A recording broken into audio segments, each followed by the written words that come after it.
नमस्कार। नमस्कार। आज हम व्हाइट हाउस की दीवारों के भीतर छिपी कुछ अनसुनी और थोड़ी रहस्यमयी कहानियों की पड़ताल कर रहे हैं। जी।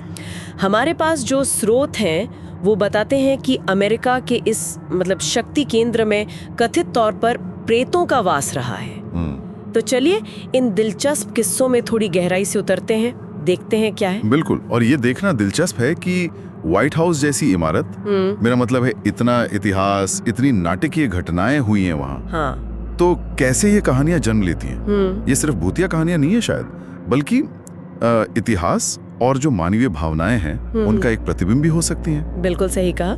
पहली कहानी तो इमारत के शुरुआती दिनों से ही जुड़ी है, काफी पुरानी। हाँ। राष्ट्रपति जॉन एडम्स की पत्नी एबिगेल एडम्स, वो 1797 से 1801 तक वहाँ रहीं। अच्छा। और वो अक्सर ईस्ट रूम में कपड़े सुखाने के लिए जानी जाती थी। ईस्ट रूम में? आज तो वहाँ बड़े फंक्शन होते हैं। हाँ, आज होते हैं, पर उस जमाने में तो सूत्रों का कहना है कि उन्हें वहाँ अक्सर एक महिला की छाया दिखती थी। छाया? कैसी? जिसने टोपी और लेस वाला शॉल पहना हो और उसके हाथ ऐसे फैले हो जैसे वो किसी का स्वागत कर रही हो। दिलचस्प है। ये ईस्ट रूम जो आज इतना भव्य है, उस समय ऐसी घरेलू चीजों के लिए इस्तेमाल होता था। ये कहानी उस दौर की याद दिलाती है ना? हाँ बिल्कुल। लेकिन सिर्फ छाया ही नहीं, ऐसा लगता है आवाजें भी सुनी गईं। आवाजें? हाँ, जैसे डेविड बर्न्स का किस्सा है। David Burns? हाँ, जिन्होंने वो जमीन बेची थी सरकार को, व्हाइट हाउस और डीसी के काफी हिस्से की जमीन। वही तो। बर्न्स को किसी ने देखा नहीं, पर कहते हैं कि येलो ओवल रूम के पास अच्छा। एक गार्ड ने और व्हाइट हाउस की एक दर्जी ने, दोनों ने एक आवाज सुनी, साफ आवाज। क्या आवाज? आवाज कह रही थी, मैं मिस्टर बर्न्स हूँ। अरे मतलब कोई दिखा नहीं, सिर्फ आवाज? सिर्फ आवाज। जमीन से कैसा जुड़ाव रहा होगा उनका कि मरने के बाद भी आवाज गूंज रही है। हाँ, ये जो बिना शरीर के आवाज वाली घटनाएं होती है ना, ये मनोवैज्ञानिक रूप से भी काफी रोचक होती हैं। क्या ये वाकई उस व्यक्ति का अपनी जमीन से जो गहरा लगाव था, उसका प्रतीक है जो मृत्यु के बाद भी गूंजता रहा? हो सकता है। और फिर एक और राष्ट्रपति हैं जिनकी उपस्थिति महसूस की गई। कौन? Andrew Jackson. ओहो, एंड्रू जैक्सन। वो तो अपने गुस्सैल स्वभाव के लिए जाने जाते थे। बिल्कुल। तो उनका भूत कथित तौर पर रोज रूम में महसूस किया गया है, जो कभी उनका बेडरूम हुआ करता था। रोज रूम में? अच्छा। वहाँ क्या महसूस होता था? बस उनकी उपस्थिति।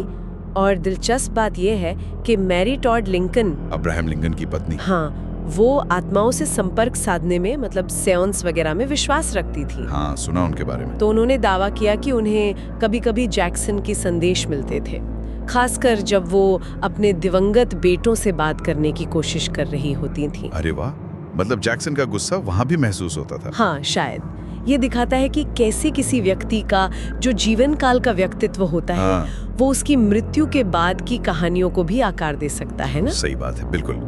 लेकिन अगर व्हाइट हाउस के सबसे प्रसिद्ध अदृश्य निवासी की बात करें, हाँ, तो वो तो बिना किसी शक के राष्ट्रपति अब्राहम लिंकन है। हाँ, लिंकन।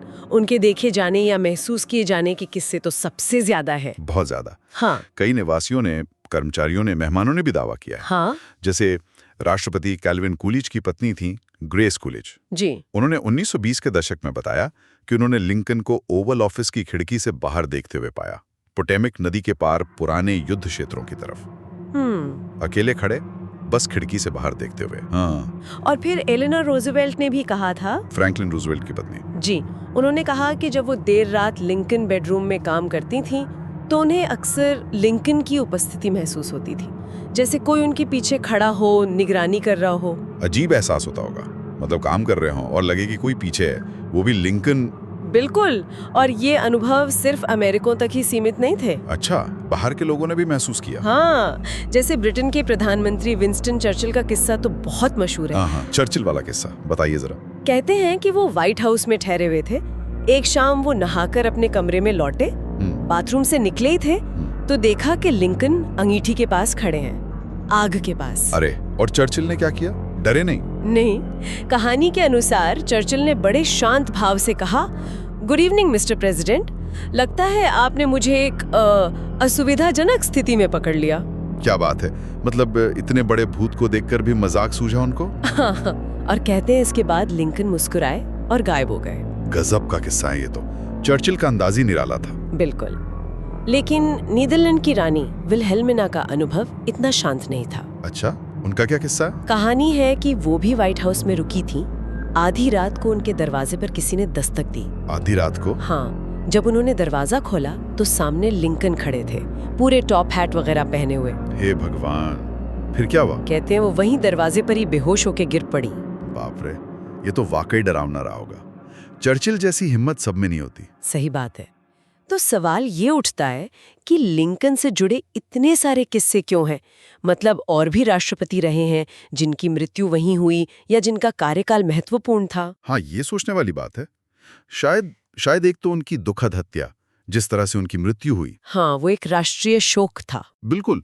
और फिर गृह युद्ध का वो मुश्किल दौर, अमेरिका के इतिहास का वो निर्णायक मोड़, और लिंकन उस सब के केंद्र में थे। तो शायद अमेरिकी मानस पर उनका जो गहरा प्रभाव है, उसने उन्हें व्हाइट हाउस की स्मृतियों में, वहां की दीवारों में स्थायी रूप से अंकित कर दिया है।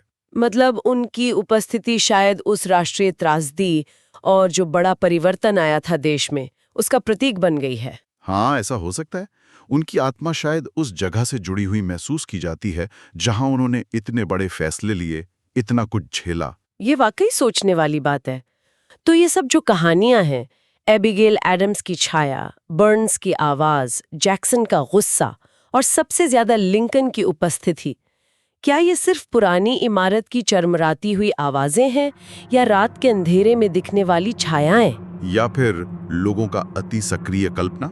हाँ, या फिर इन कहानियों में कुछ और गहरा है, कोई सच्चाई? देखिए, ये एक बहुत महत्वपूर्ण सवाल है और इसका कोई सीधा जवाब नहीं है शायद।